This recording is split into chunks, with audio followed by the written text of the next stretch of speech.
Bueno, y nos vamos hasta Santiago de Chile. Vanessa Cárdenas nos había hecho referencia a una estudiante muy capaz, muy buena, que ha realizado investigaciones muy interesantes y pensaba que era importante que pudiera esta investigación, resultado de esta investigación, de este trabajo de investigación de una estudiante en relaciones internacionales, darse a conocer en México. Y le digo, pues sí, por supuesto que sí.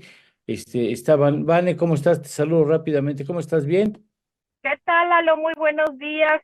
Muy contentos aquí de presentarles a Valeria, que nos trae como una reseña de las mejoras en el Pacto Migratorio Europeo, como un ejemplo de lo que podríamos hacer o no hacer, ya nos dirá ella, en América Latina. No, o sea, y es un trabajo, es una investigación que ella realizó sobre pacto migratorio en Europa. Sí, sobre las nuevas reformas que se echaron a andar hace unas semanas y que bueno, pues tienen mucho que ver con estas oleadas migratorias, Europa recibiendo una de las principales como Siria, y bueno, hacer de alguna manera la referencia de cómo esto puede ayudar a América Latina, que tenemos la segunda más grande, lo que es Venezuela. De Venezuela. Bueno, pues entonces, muy importante, sobre todo el asunto migratorio, muy importante, indudablemente, no solamente en México, no solamente en Sudamérica, en todo el mundo. Así es que, con mucho gusto le decimos a Valeria que nos dé detalles de su investigación. Bienvenida, Valeria. Muchas gracias, buenos días a todos. Así es como mencionaba la profesora, hoy les hablaré sobre el Pacto Migratorio de la Unión Europea y sus implicaciones para la región latinoamericana. El pasado 10 de abril de 2024, la Unión Europea en su Parlamento votó por un nuevo pacto migratorio para gestionar la llegada de asilados y refugiados al continente europeo. Este pacto representa años de negociaciones y de tensiones entre los Estados miembros y es una respuesta a la necesidad de abordar la migración de una manera ordenada, equilibrada y por sobre todo solidaria. Para darles un poco de contexto, Europa ha enfrentado un aumento migratorio muy grande estos últimos años, destacando la crisis migratoria de 2015 y 2016. Entonces, debe enfrentar esta migración irregular y no se ha visto exento de tensiones entre los países y se ha puesto a prueba cómo el bloque reacciona frente a este fenómeno. Entonces, el pacto surge como una respuesta eh, de un marco legal común regional para gestionar la migración de manera más efectiva y humana. Sobre el pacto en detalle, este pasado miércoles el Parlamento votó a favor de los 10 textos sobre migración y asilo en la sesión plenaria de Bruselas. Incluye desde la gestión fronteriza hasta la integración social de los migrantes en el continente y pretende también profundizar el acuerdo de readmisión con distintos países como Egipto, Libia, Túnez y Mauritania, que son los principales países donde hay tránsito de exiliados. Entre los principales objetivos se encuentran gestionar las fronteras de manera efectiva. Esto será con un control mucho más restrictivo en las fronteras exteriores de la Unión Europea, con tecnología avanzada y con una base de datos común que se llama Eurodac, donde se permitirá un mejor registro de las personas que ingresan al continente. También se promueve la solidaridad entre los países europeos. ¿Qué significa esto? Se usará un sistema de reparto donde países como Italia, España y Grecia, que son los principales en recibir eh, un gran flujo de migrantes, podrán reubicar las personas recibidas en otros países europeos. De no ser así, recibirán una subvención para enfrentar esta situación. Con esto se acelerará el proceso de la solicitud de asilo y va a haber un procedimiento de fases y de evaluación para saber en los primeros 7 días si las personas refugiadas serán recibidas o devueltas a su país. Por último, y lo más importante, se pretende fortalecer la integración social de las personas recibidas con medidas que permitirán su integración en esferas de la salud, la educación y la vivienda. Como les comentaba, proyecto, este pacto, consta de fases. Primero, en los 7 días se evaluará si esta persona será recibida o devuelta a su país de origen, y luego, al pasar al proceso fronterizo, durante 12 semanas, posiblemente esta persona será retenida en un centro donde se seguirá evaluando su caso.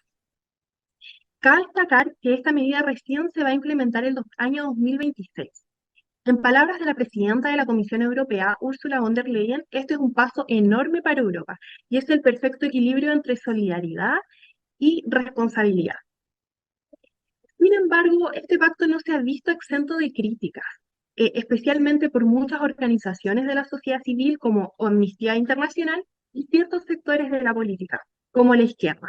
Entre las principales críticas se encuentran, primero, se teme que estas medidas tan restrictivas limiten a las personas a acceder al derecho de asilo. También que hay una falta de mecanismos en el proceso de la protección de los derechos humanos y que los más vulnerables se puedan ver afectados.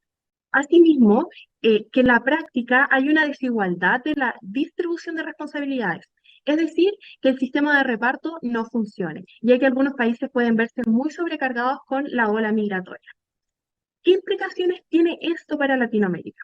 En cuanto a la región, hay un régimen jurídico emergente, es decir, nuevas leyes en los países que recién están naciendo. Por ejemplo, en el marco regional se encuentra el Acuerdo de Residencia del Mercosur, Bolivia y Chile, y el Estatuto Andino. Estos modelos incluyen regularizar la situación migratoria de las personas e incluirlas en los sistemas de salud pública y de educación, asimismo de vivienda. Y lo más importante, reunificación familiar. Varios países ofrecen un acceso preferencial a la residencia permanente para los migrantes de ciertos países y en ocasiones incluso les facilitan la nacionalización. Cabe destacar que el país que pide más visas para el ingreso a los estados es Venezuela, con el número de 11 visas, y luego le sigue México con el número de 9 visas. Esto puede explicarse porque es un país fronterizo con Estados Unidos, siendo el lugar de tránsito para muchos migrantes. En el caso de Chile, recién este año, por primera vez en mi país, se implementó una política nacional de migración y extranjería. Y esta pretende eh, gestionar las fronteras de una manera más práctica, regular en la crisis migratoria, integrar socialmente a las personas que se reciben y cooperar internacionalmente. Entonces, vemos que este pacto migratorio presenta oportunidades para la región latinoamericana. En primer lugar, brinda un modelo para inspirar un proceso regulatorio en la región. Esto puede impulsar a que como región latinoamericana comencemos a tomar medidas en conjunto de normas y procedimientos. También podemos imitar la base de datos regional que usa la Unión Europea para el registro y la identificación de las personas que ingresen a la región latinoamericana. Asimismo, podemos tener un fortalecimiento de relaciones con la Unión Europea, intercambiando buenas prácticas, procesos y mecanismos. Ahora, los desafíos a considerar. Debemos tener en cuenta la diversidad cultural y socioeconómica de nuestra región, porque a pesar de que compartamos un idioma mayoritariamente, es importante que tengamos en cuenta las realidades específicas de cada país, que difieren muchas veces políticamente.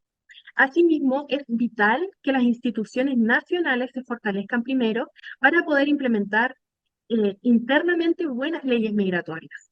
Y también tener el enfoque de integración social, dado que debemos tener como poner énfasis en los derechos humanos de las personas y en las oportunidades que se le brinden a los migrantes y a los refugiados. En conclusión, el Pacto Migratorio de la Unión Europea es un importante paso para este continente y también puede influir en nosotros para que formemos nuestro propio camino hacia una migración más ordenada, segura y regular. La clave radica en adaptar estas experiencias europeas a las realidades y necesidades específicas de Latinoamérica.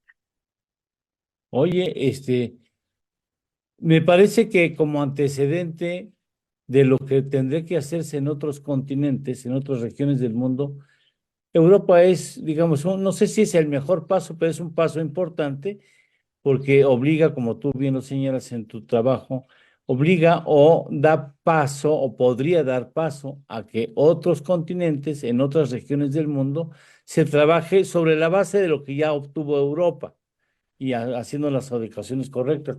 Porque ahora estaba pensando, cada día es más frecuente la migración. O sea, ya antes te nacías en un país y te aguantabas hasta morir en él.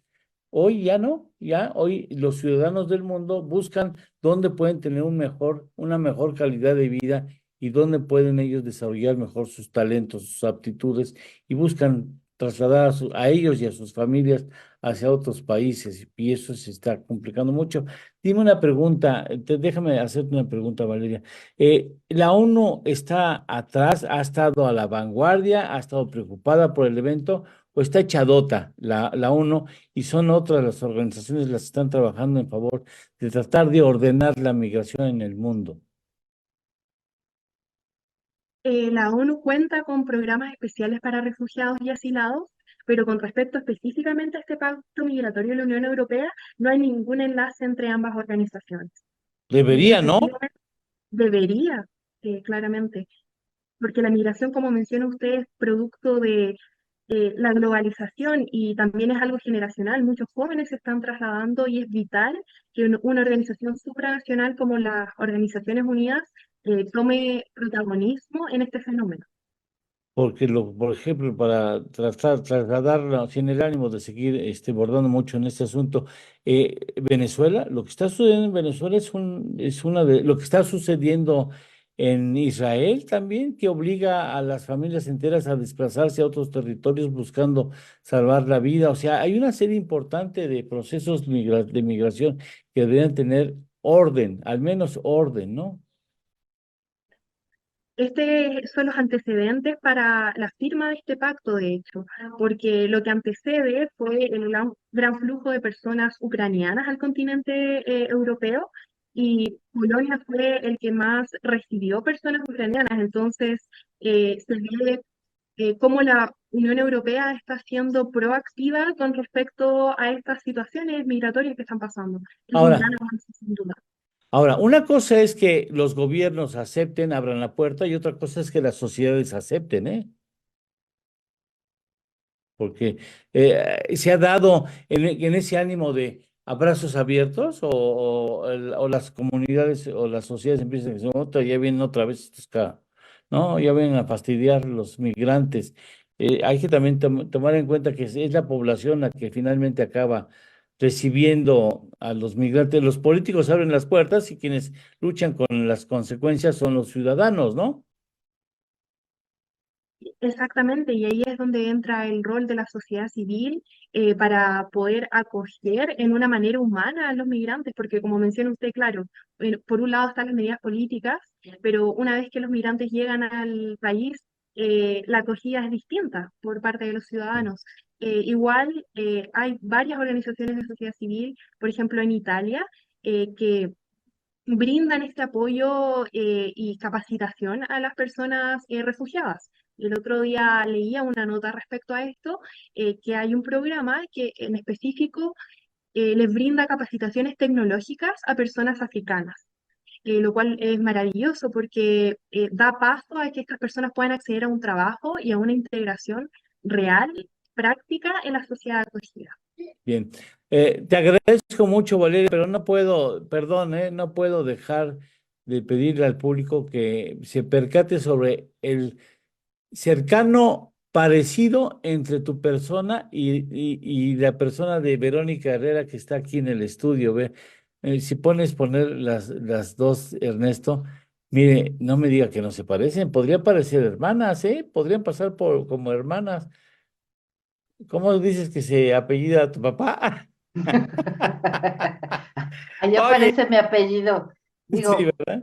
digo, Oye, ¿Qué les mucho gusto, pido? Valeria, y felicidades sí, muy bien por lo hecho, que ¿eh? acabas, muy bien hecho, y sí me sentiría halagada de ser tu hermano, por Muchas lo gracias, inteligente que eres. Valeria. Muchas gracias a ustedes por la Muchas, hermosa oportunidad.